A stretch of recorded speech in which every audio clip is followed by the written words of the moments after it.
Ask some very quick questions to our panelists on this topic, which is publishing the new frontiers of narrative. From the session brief, it looks like we need to talk a bit about new media technology, but that's a question I'm going to ask our panelists today, whether it is new media technology that presents the frontiers for publishing in future. And Alexandra, I'd like to start with you. Do you think that it is technology alone that we have to talk about when we speak about the future of publishing, and how has it been in the experience of Bloomsbury? I think that obviously what's happened in terms of technology in the last few years has created a revolution in publishing, but you can't talk about it without talking about retail in general, because really the most important thing that's happened is the advent of the e-book, and that is changing the way that people can read, the way that people can buy. And of course, I don't know how it is in India, but I've heard that you have similar problems in terms of retail, that bookshops are closing down. The successful chains that were running a few years ago are in trouble or have folded. And it's made it much harder for people to access real books, unless of course they buy them online, and that's another kind of digital technology. And so the growth of independent bookselling has become more important, and there's been, I think, a division between accessing very effectively and quickly the books that you want, or making buying books a cultural experience. And I think that a little bit like the record industry, where now vinyl is being now produced again and sold, and special editions of records, and otherwise people buy records digitally. I think a rather similar thing is happening in the book industry. But from the experience of Bloomsbury, especially because Bloomsbury has also expanded over the last few years into new territories, and also expanded the publishing program itself, how have you used new media technology to manage these expansions? Well, the two ways. One is marketing, because now digital marketing has become much more important and effective on the whole than print marketing, either advertisements in newspapers or advertisements on billboards or on the underground or whatever. The way that we employ social media to market books has become very important. I think in terms of ebooks, everything's settling down. We kind of know what they are, and we know, what their buying pattern is, and it affects particularly genre fiction, which we publish very little of, and it doesn't affect non-fiction, serious non-fiction, that much. And of course, this year we've just published the most beautiful illustrated edition of Harry Potter, and everyone is flocking to have this gorgeous book in their hands. So we all have to be more imaginative and think on our feet more. But really, in the end, people want to buy books, people want to read them, and we just have to work out the best ways of exploiting that. Thank you. Kari, you have some ideas about ebooks being not yet a refined technology, so I wanted you to comment on that. Have we really found out about ebooks? I mean, do we know what ebooks are? Is that the best use of technology we can do in publishing? I work with, can you hear me? I work with, or I'm an editor of fiction and literary nonfiction, so that's the area that I'm then talking about. Right. And in that area, both in the European and the US market, ebook sales took off ever so slightly in the beginning, and then it flattened and is now decreasing. To me, it looks like in between technologies kind of solution. It's kind of a little bit what Mackinson was talking about earlier, that people want Jane Austen, but on a screen, or that's what they get, but you'd rather want the book, the physical book in your hands. It's a very personal experience. It's an art experience. It has to do with, I think the book is the physical book, still the human aspect of that, of holding a book in your hands that's not a flat screen, is very strong when it comes to fiction and fine fiction. So I can't quite see that ebook sales are going to take off anytime soon in those big markets when it comes to the genres in that area. Mm-hmm. But if I knew what the next big thing would be, the new platform or the new format that would, or something that would connect all formats or make that easier, both publishing and getting a full reading experience that's more than just that flat screen, then I would go ahead and develop it, and I would get rich. But I don't know what that would be. It just seems to me that ebooks is kind of, it's the book just made as a... Available on screen, so it's just like a PDF kind of. It's not though, I think. It depends on what you're reading on. If you're reading on a paperwhite, they're lovely. If you're reading on your, on your iPad, it's a different thing. There are lots of different ways. We've got an old Kindle, they're horrible. It just depends on what now every time they're getting better, they're getting more sophisticated and nicer. True. We still see though that the sales are so small. I mean, with last year, the publisher, October, where I work, we have writers like, I don't know if you might have heard of Carlo Knausgård, Per Pedersen, Linn Ullman. Sales last year for us, we had our best year ever, and ebook sales constitutes 2%. Really, because our edition of Khaled Hosseini's most recent book was 50% of the sales were ebooks. Of the ebook. But this is something we've noticed in very India. In India too. I mean, ebook sales are really not picking up more than 2% from what publishers are telling us. Is that true, Anand? See, all statistics is relative. It's at what point, what do you compare with, so on.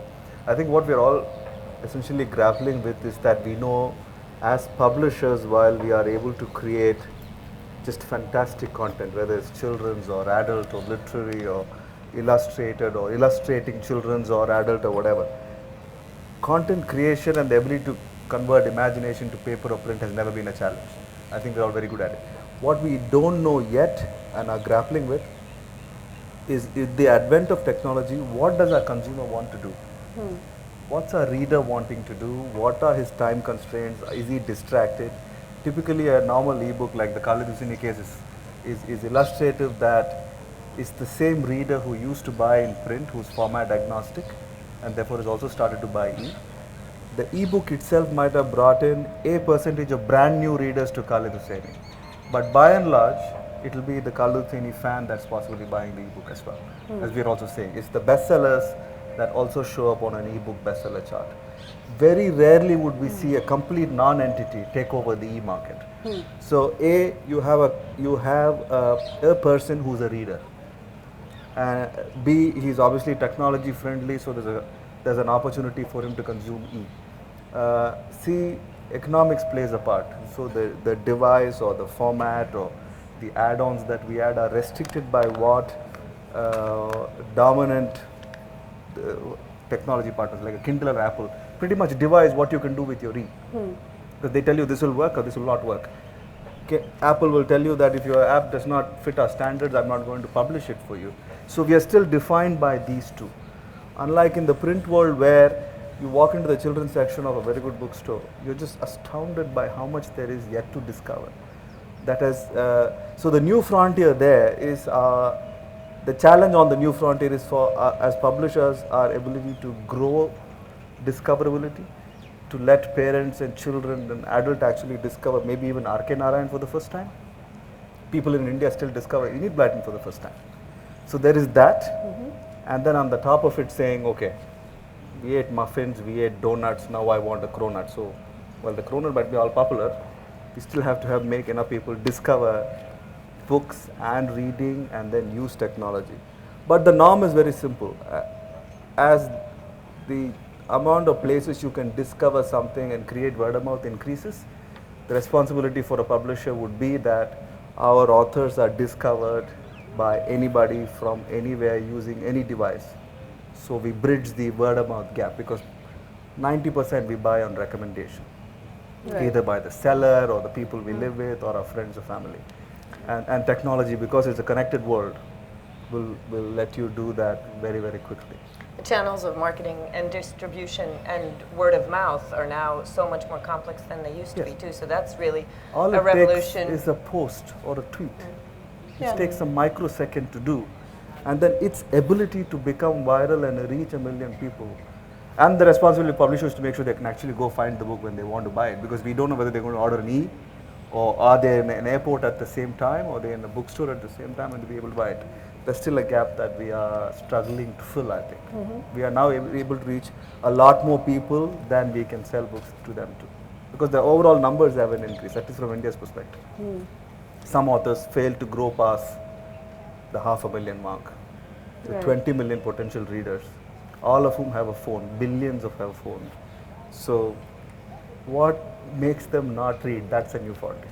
Yes. And that's why I'd like to ask Vishal to talk about, because your experience is so different from the English publishers Yeah. and what they say about ebooks and their readers. The problems that have been stated here are so very English specific, where Yes. the technology to create content and consume content are very standardized, and there's enough print publishing also happening. Whereas for Indian languages, what we found is like 5,000, 10,000 being a bestseller. Most struggle with distribution challenges, and then technology on top, where it's pretty much impossible for an average publisher to get that book digitized. So for us, we're a big believer, like as much as I like print books, we're big believers in ebook and digital technologies, and we are creating variants of ebooks to suit Indian audience in mobile and support various languages. So yeah, 100% behind that. Anna, you are an unusual publisher when you look at the others on the panel, because you publish indigenous literature. You're also located in a remote part of Australia. And you've invested now for the last few years in creating ebooks of your backlist.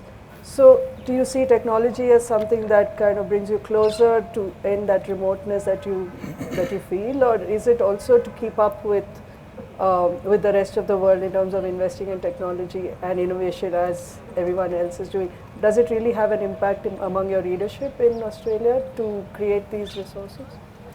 About 50% of our books are children's picture books, and so in that market really has resisted so far the digital push. We have been watching and observing other publishers who have experimented in developing the interactive apps that go alongside a picture book, the value add, to see whether or not there might be a market for those. But we have found that discoverability for those apps is just as much an issue. And for us, of course, unless you can achieve the volume of sales, it certainly won't bring a return that makes the investment worthwhile. In Australia, the cost of innovation is extremely high. Pardon me, I seem to be causing problems with this machine. So for us, it really is something that we're kind of keen to watch and see what happens with others. By the same token, we're currently negotiating with an app developer who has developed an app that will sell e-PDFs in-app, and the idea behind it there is not just a straightforward sort of PDF reader. It's a product that is supposed to allow parents and children, or family members and children who are remotely located, to read stories together. And so it's basically, it was built for mine workers in Australia initially. So dad or mum is in northern WA where we are, and the children might be in Perth. And so I think it would work quite well. There are a lot of Indian grandparents I know who have grandchildren all over the world, and Canada and Australia included. So that will be a number of publishers who will be selling their books in that app. So if that gained the volume, that could be very worthwhile for us. But to do that innovation ourselves would be very costly. Yeah.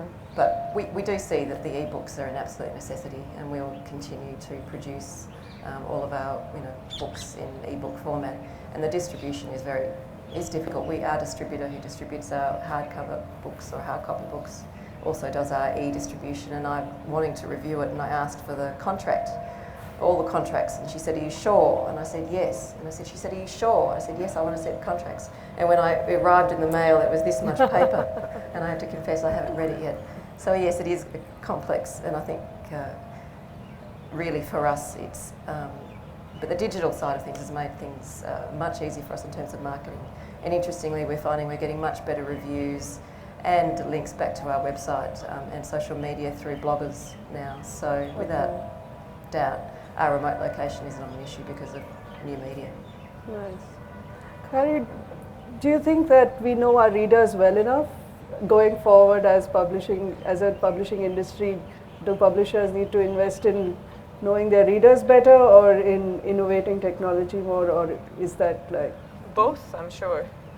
Always, but now there are more sophisticated ways, in a way, of finding out, who our readers are, or potential readers, or small groups with special interests, finding them and reaching them through social media or other digital ways or ways of using technology to reach the readers. I still think a lot of readers want the traditional reading experience, but one thing that where technology really has made something,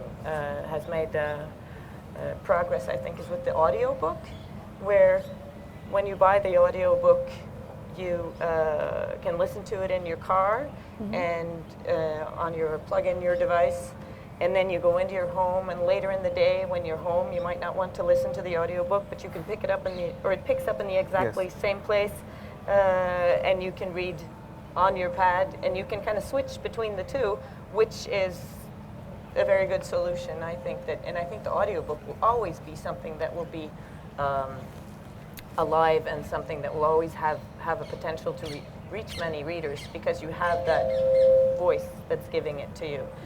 Certainly when it comes to fiction, the human, the personal aspect and the human aspect, and the writer and the book reaching the reader in a personal way will always be important, I think. But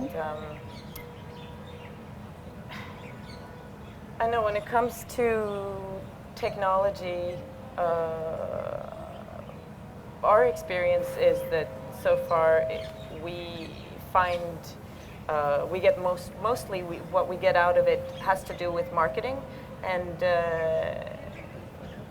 the side of publishing is both. If you want to do something very sophisticated when it comes to ebooks, it's quite pricey, at least in Norway, to develop apps or develop an interactive experience with a book. But that might change. I'm hoping that might change, and then we'll see more interesting developments in what an ebook can actually be. Yeah. Alexandra, I'd like to ask you about, because you have readers in so many different countries, how do you sort of strategize for these different markets, editorially as well as marketing? Well, we've done it by going much more into local publishing. So we have, obviously, Bloomsbury started in London, and then about 15 years ago we opened a company in New York. And wherever we can, we buy world English rights so that we can publish together. So we have an editorial team there, and they buy books both for their own market and also, of course, for Canada. But we publish for, in a way, the whole of the English language world. And then 4 years ago, we started Bloomsbury India, which was an incredibly exciting thing, because that has an editorial office. And so the editorial team there on the trade side, led by Faiza Khan, is developing an Indian list, but we are doing that very much together. We have a company too in Australia, but we don't have editorial there. So but what they do is they publish into Australia, they do all the marketing and publicity and sales. And our sales in Australia have gone up very considerably as a result of that. But in terms of the US and India and the UK, it's a unique thing, because no other publisher does this, that we have editorial meetings every week. So we have Pfizer on the phone, we have all our American editors on video conferencing, and we talk about what we're reading, what we want to buy, we read each other's books, and we buy wherever we can all together, so that we can publish a book in India and America and Britain pretty much at the same time. And it doesn't matter whether it comes from an editor in the UK or in India or in America. So that is a unique thing. It's kind of an experiment, and we've been doing this for a few years. And we can do it because we are what we call ourselves a medium-sized independent publishing company. We're not one of the great big conglomerates where, on the whole, from my experience, I worked at Penguin years ago, you were always fighting each other across the seas, and you didn't like each other's books and so on. But we're small enough to be collegiate, and I go to New York regularly, I come to India, our editors come to the UK, and so we're always talking to each other, and we like each other, and that's a really big help. So in the end, you can't ever underestimate the importance of human contact, because that's where all the creativity comes from. Anand, as a representative of one of the big fives in India, do you agree with what Alexandra says about that you have situations where... Yes and no. It's the classic argument between, are you too big a publishing house with a small heart enough to be an independent to your author or your book, or are you an independent small publisher with large global ambitions? Essentially, we want to reach more readers. The size of the snowball means whether you'll hold on to people or people follow. But a lot of it is true. A close-knit editorial sensibility led by somebody like Alexandra, who all of us know and heard of, she's a legend, is a possibility. You're holding people together and so on. But large homes, let's say HarperCollins, there is an India strategy to grow the business. A couple of books really stand out, which we're able to present to the foreign markets and say, yes, please go there. We are close enough still as a very large but an independently large publishing house that we know what the UK and the US are doing, and that those books will make sense for us, and that there's time to actually talk about a book. So list shape and the size of what you want to publish becomes very relevant to whether your ambitions can translate to reaching more readers. It's true, more often than not, we are too busy in our own P&Ls and in our own marketing strategies that we are not able to sit back and champion a big book. It's been a while since everybody got excited about that one big book. Yeah. And it's a difficult thing to do because in the end, editorial taste is what leads you. Yes. And, you know, a book that one editor loves isn't necessarily loved by Okay. other people. And you can't get away from that, the thing Not of at all, taste not at and all. personality. And authors you know, sometimes don't deliver the same kind of, tone and potential either. Sometimes there are Yeah. books that they feel sort of not written out of compulsion, but sometimes they think that, okay, fine, I think this is going to be a mid-level, but he'll come back with the next one, so you kind of drum up interest or whatever. But yes, it's very difficult to get a lot of people to like the same kind of thing. And even more to convey to your whole customer and channel base, your distribution, and to the reader and the reviewers to all collectively believe that this is going to be very, very big. It is a challenge. And sorry, so go ahead. I mean, as a small publisher, we don't necessarily expect anything to be terribly, terribly big. We're not necessarily looking for the big book. We get very Sure. excited about each and every book. But I think, one of the things that we're interested in is that we have a fairly stable audience, particularly in Australia. And so it is, well, how do you find that new audience? And particularly, there's a lot of talk about the millennial generation. So I don't know what they're not wise. I think they're from children all the way through to 30. And this is a generation, in Australia at least, that has very high standards. They want good quality work and they don't really want to pay much for it. And so how do we get into that, sort of in front of that generation, at least to give them a taste and say, oh, okay, well, that actually interests me. I Yeah. hadn't thought about that before, but maybe I'll go and have a look at their books. And so it's a trail, because in the end we still want to sell books, because that's actually what allows us, the hard copy book is what is allowing us to stay alive as an independent. So I'm hoping that I'll meet people here who will have some interesting ideas about this younger generation, and I'd be interested to hear how it is in India. Sure. No, not so much here, but people heard of Unbox? It's an imprint that is now part of the Random House group. Okay. So Unbox is an independent publishing house that was started by a successful writer who said, okay, I'm going to give up writing, I don't want to work with a large publishing house anymore. And then suddenly realized that there is no connection to the readers who have bought many thousands copies of his books. So he sets up Unbox. It's almost like a crowdsourced publishing company where the idea is posted. It shows how many dollars you need to start off that publishing for that particular book. Readers from around, almost like a Wattpad, sample what the project is and start putting in money. And then a sort of almost anonymous, it could be himself, it could be somebody who really likes the idea, who's an entrepreneur with a risk spirit. So they put in the balance 1,000 or an 800 or a 500, whatever the project costs. And then the book is published for those readers who have signed up. Okay. So it's almost pre-selling your idea to say, this is what I'm writing, this is why I'm qualified to say this, tell the story, and I need 5,000 US to make this book a reality. And then people sample it, buy it, and then the book is produced and delivered to those few thousand people. Disruption like those will help, especially if you want to create a platform for new voices. Right. Of course, a lot of us, more than half of what we publish might be completely new.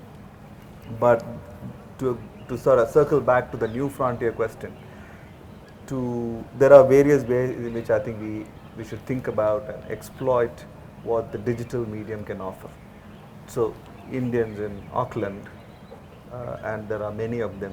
Do they know every book that we publish that they might be interested? Actually, to be honest, we could try, but I don't know at the moment. But there are various opportunities to do that. Yeah. Maybe it's a collaboration with a local publisher to say, can we do something together using technology so you don't lose money, but we create an audience and then give them new books to read, or take this indigenous one to India where we already have tribal literature, a culture of oral folk tales.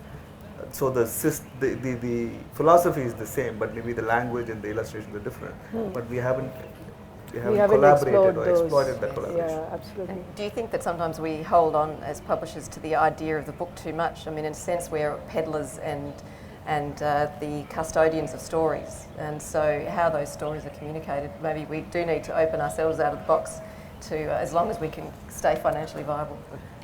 Completely agree with what you say, but I'm going to throw it back to Alexandra because she's been in the business long enough and taught a lot of us. So what do you think about that? Do we think that we are held back by the notion that we are custodians of the author's work and therefore are afraid to try new channels? I don't think so. I mean, the biggest thing for us was obviously the advent of the e-book. I think it's wonderful. Yes, I think exactly. anything that makes it easier for people to read, that encourages reading.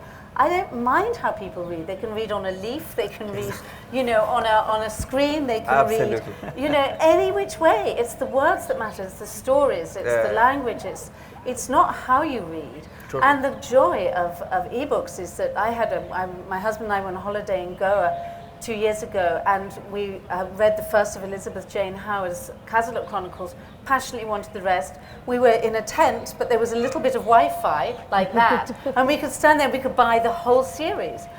What joy! Yep. You could travel all over the world, and you have the world's literature at your fingertips, night and day. So it's about embracing that, but also embracing making books more beautiful, more comfortable. You wouldn't want to give an ebook to somebody, you want to give a beautiful book, so there are a million different ways to read. It's like when Alan Lane invented the paperback, it was like, this was fantastic, this was democratic, this made books cheaper, easier to produce, lighter to carry around, you could put them in your pocket.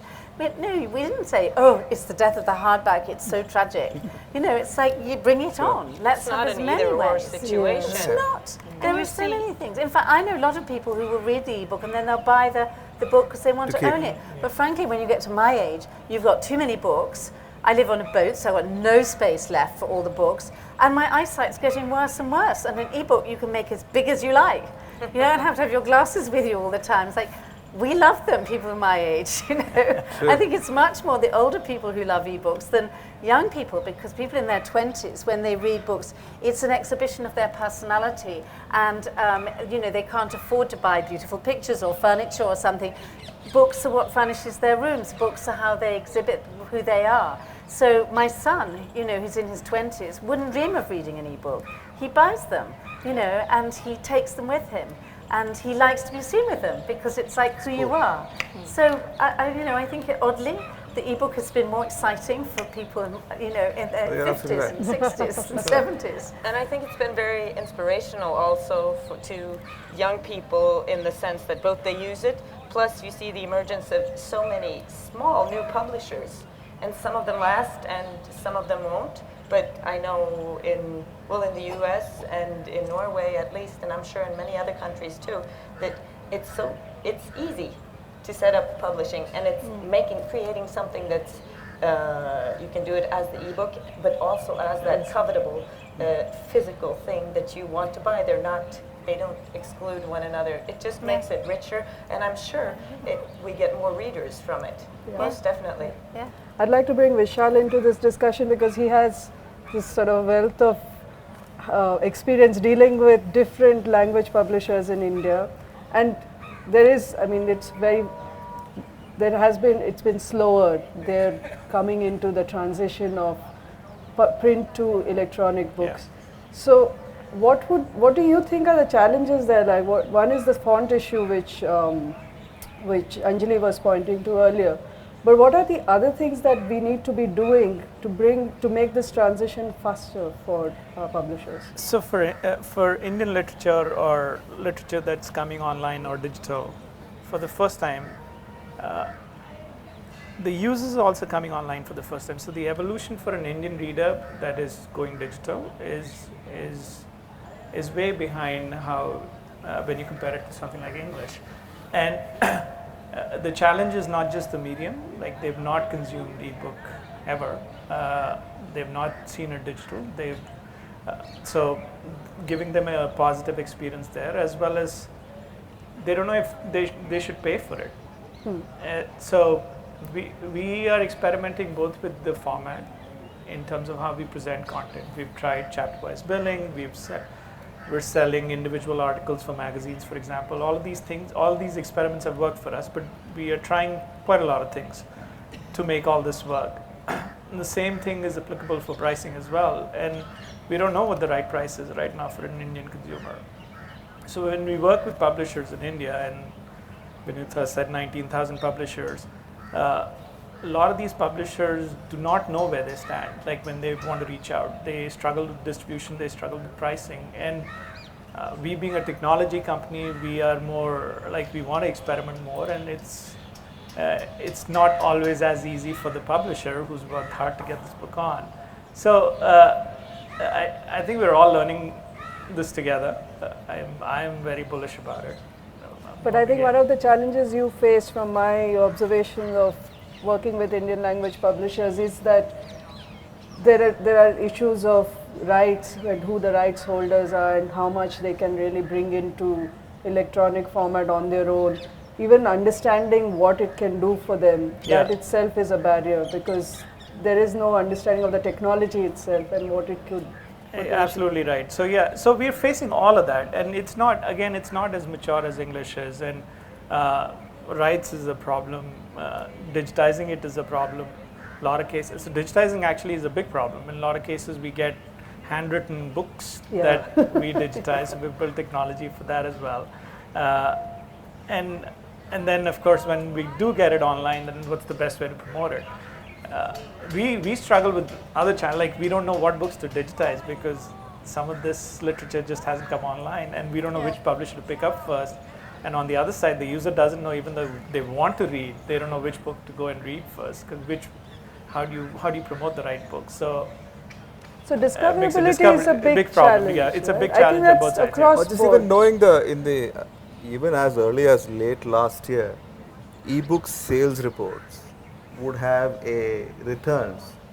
There would be negative sales, and then you call Flipkart or whoever. It doesn't happen on Amazon or any other seller. There are customers who've ordered an ebook because it says you can download now, and they're waiting for it to be delivered home because that's the cheapest one they picked on the hardback, paperback, and available if they pick by price. These are customers who thought, and I think that responsibility squarely lies on publishers who still are talking only from a print perspective as far as marketing goes. All of us have that responsibility. We do price promotions on platforms, but we don't actively go and tell people how convenient it is to read an ebook. Right. Because we're also driven by print runs and authors and publishers wanting to see large stacks of books while they themselves are consumers of e. Yeah. We still want to say we printed 100,000 and we want to go talk to retail and say, can you put up a huge pile up front? When if we promote an e actively, it's convenient, cheap, can attract more people, is great for marketing and everything, but we don't do both. So the responsibility for not growing e, I think, at least from my personal experience, I would put my hand up and say we've not done everything to grow the ebook market in India. Okay. So while we sort of ring the death knell or analyze or whatever it is, it's a retrospective, rear view mirror looking what has happened and what we can learn from it. We really are not creating the e-readers or e-markets. Yeah. My younger brother, who's 10 years younger, just does not read print. And he loves automobile magazines. So I'll have to keep pushing things at him to say, why didn't you try this? He would say, is it available online? Then I'll have to buy it on Kindle and give him my password and say, download the damn thing and start reading it, because he's giving me as many excuses as possible not to read something called a book. But he consumes tons of online stuff. And he consumes a lot of things for free, and that's tricky, because how do you make money from publishing ebooks. If, say, some books will do well as the physical book, that's where the main sales are. But other books, the ebook might sell more, and the actual physical book is not what they want of that particular book. What we find is, you know, they say that, oh, in Norway, ebooks are way too expensive. Because, well, you know, what are they? You just, if you have the hard book, it's just a copy, which should cost next to nothing. And they're so used to getting content for free on the net. They're Yes, like, but- hey, then I'll go and get something but else. people have always undervalued books in terms of the I know. price. I mean, it kills you that people will go to a restaurant, they'll go to a movie, they'll buy a new shirt, they'll, you know, whatever, and they don't complain. And people complain about books. And people don't understand that it takes hundreds of people to make a book, that there's so many people involved at every stage. You go to a movie and you see a zillion names, so you know that, you know, hundreds of people have been working on the movie, because we don't do that with books. So it's completely hidden. You know, they kind of think that there's a publicist doing something, but they don't get, you know, all the different stages that go into making a book. And the other day, I opened my first edition of Midnight's Children, which was published in 1984. Was it? Yes. Okay. 84, right? Or 2? Is it 82? Anyway, in the early 80s. It was £14.99. Wow. £14.99. So the price of books has just gone Dropped. down. Yeah. Because now we publish hardback fiction, sometimes at £12.99. So it's cheaper. When it's new, Yeah, brand new. Yeah, and at the most it's like $16.99 and occasionally $18.99. So books are cheaper now than they've ever been, and people resent paying the money, and it kills me. one thing is the publisher, that we need to survive, but the authors are. Yeah. I mean, they have to live from it, and we have Everybody to has take care of their interests. But we have no net book agreement, and of course in Europe that still exists. So, you know, that has devalued books so massively. Yeah. Can I throw the elephant in the room, Yeah. to use a cliche, is also just the dominance of Amazon and as the e-book retailer. And so I don't, you know, in terms of our returns and the discounting that happens there, you know, it would have to be enormous volumes sold in order for us to sort of make a good return on those e-books. So it's a challenge. I know a lot of people who worked very hard to buy their e-books from different platforms. It's not that easy because the Kindle is so seductive. And so fast, Yes. but in terms of where that is leading us all, that's another question that we They're don't trying have an to- answer for. Yeah, trying to own the rights and secure the rights through all the channels, Is all the way to hard. the end user, is extremely Getting difficult and more, extremely important. And it's getting more and more. I mean, more number of channels also increasing. On that note, I'd like to throw it open to the audience. We have 10 minutes of questions. I see this gentleman at the back with his hand up. If a mic could reach him, please.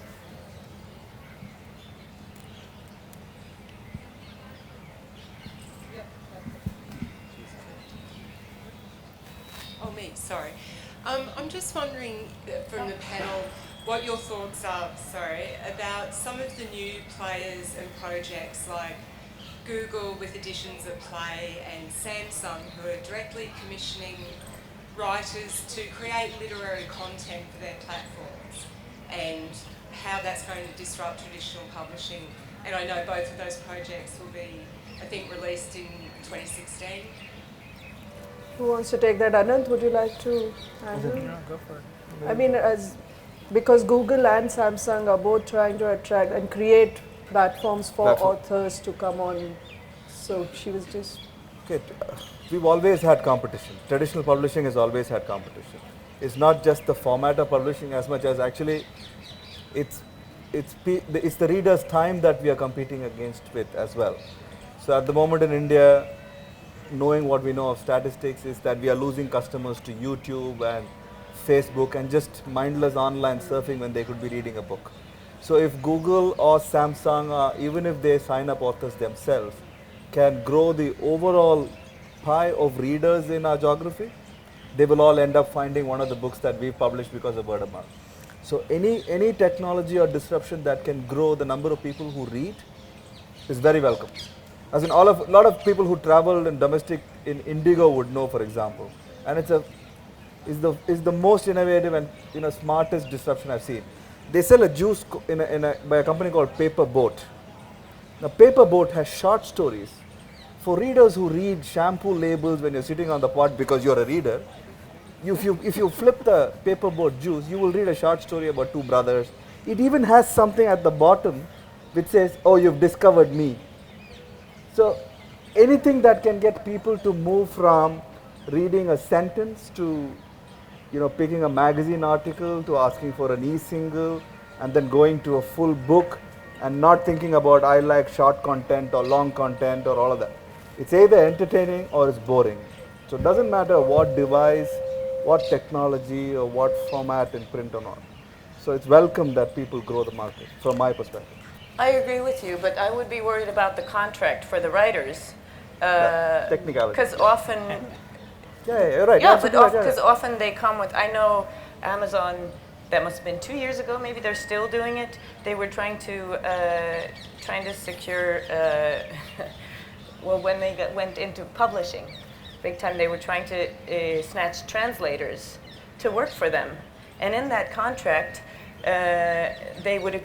you would have to agree to work only for Amazon, and you could get big royalties if the book you translated sold well, and if it didn't sell, you'd get next to nothing, and you would not, but still you wouldn't be allowed to work for anyone else.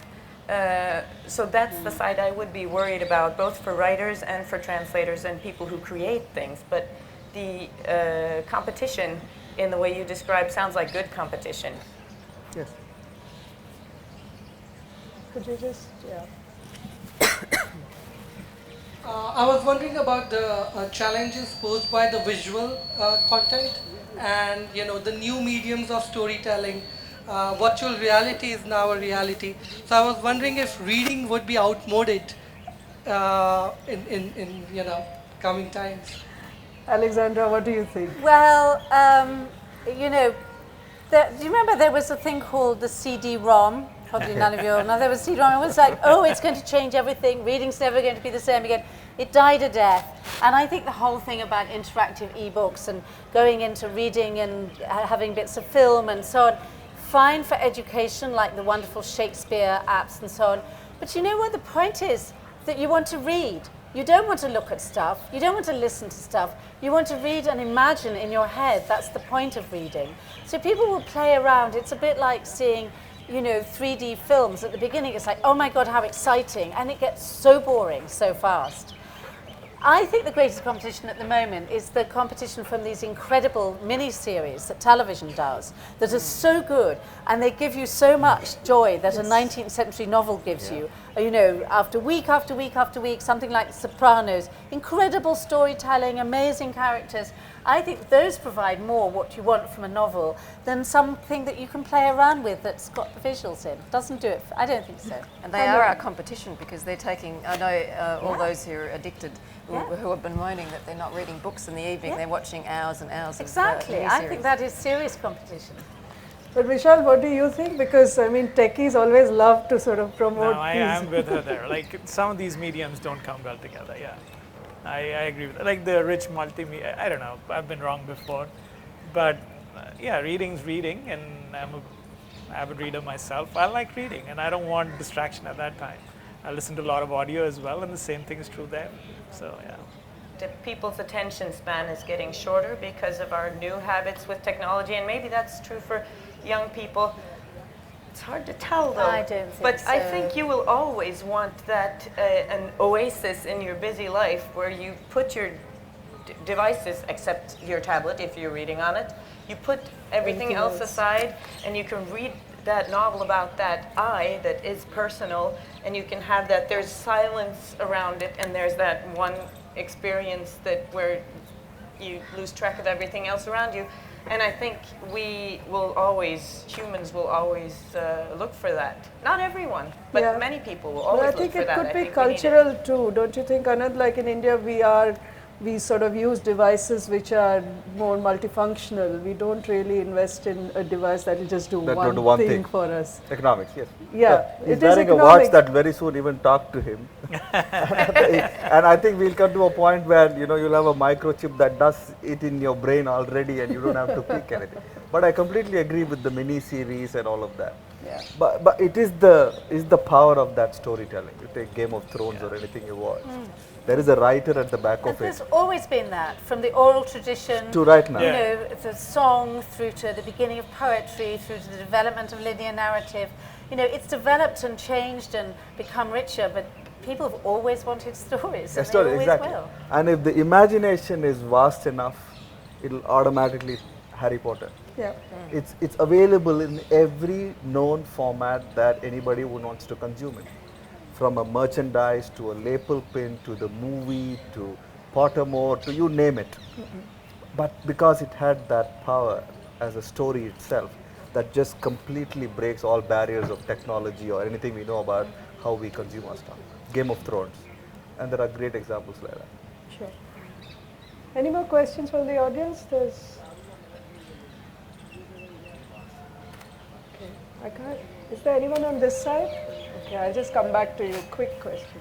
Yeah, I have a very short question. Your views on the fact that the attention span of readers is falling, but the size of pulp fiction is actually growing, like any other books. I just wanted anybody's views on that. That there's more pulp fiction published now than before? Like the book size is actually more. Is increasing. Like, the People Yeah, like I big see. books. actually increasing, yeah. Why so? I don't know if, I mean, is this a researched fact? Like, do we have, this is a verified fact? I've thought about this quite a lot, and I think that people say that in times of recession and difficult times economically, people want to go into more of a fantasy world. And to get into that, you need breadth, you need a big book to be able to leave the life that you're in and disappear into another world. That's, you know, the Gothic novel was a real example of that. And now, you know, whether it's Game of Thrones or whether it's big genre fiction and so on, there is an appetite to go into other worlds, and it is probably to do with the world that we're coping with in our daily lives. It's a thought. Thank you. I'm just going to let her ask her last question, and that will be the last question. There was a lady there, yes? You had a question?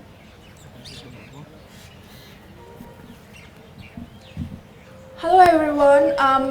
My question is about the infringement of copyright and piracy, because as far as I know, there's a big problem of piracy of all kinds of books and e-books, especially in developing countries, and also in very small amount in UK as well. So how publishers are looking forward to deal with that, because I think pricing in India is a very major issue, because recently I have been going through some of the books which are being imported into India from UK or US, and they are incredibly high in price, like for $7.99 or $8.99. So how you are dealing with that? Ananth, do you want to field that question? Just off my phone, whatever. You do have a point. So, boring as it sounds, print piracy in India is at the same place as it was, say, 5 years ago. Best-selling writers are able to sell a lot more per copy legitimately. Ravinder Singh or Amish Tripathi or any of the series that we publish, they are able to reach a lot more people because one, pricing, competition, marketing, our ability to create noise. So print piracy, while a problem which has to be fixed, is not as large as one predicted it would become 5 years ago. Digital piracy does exist, and there are a couple of, to answer you in a technical format, there are a couple of agencies around the world to whom you can put out a watch list for books that are likely to get pirated. They send out pull down notices to pirateers, and the hit rate is about 85-90%. Having said that, there is economics. People will try and find books cheaper. People will try and pirate your next book or put out a PDF out there and so on. Those things will happen. But I think that because all publishers are actually invested in ensuring that piracy does not become a rampant large-scale problem, we're able to keep it below a certain level. Like Alexandra said, a movie weekend in a mall in Delhi costs you 2,000 rupees. So it's horses for courses. If that particular reader thinks the book is worth it, 700 is nothing at all. It's a story that opens our imagination. It's a book that's going to stay with you for life. You can pass it down to your grandchildren. So I might not be able to answer the price question because we do price books, sometimes very expensively, sometimes competitively so we can reach more people. Will all books be 300 rupees? No. Will dropping price by 100 sell at 50,000? Absolutely not. It's horses for courses. Pricing is a very complex argument. Thank you so much. Thank you all for joining us here today. I'd like to thank all the panelists. This was such an interesting discussion for us. I hope you enjoy the rest of the festival. Thank you so much. Thank you.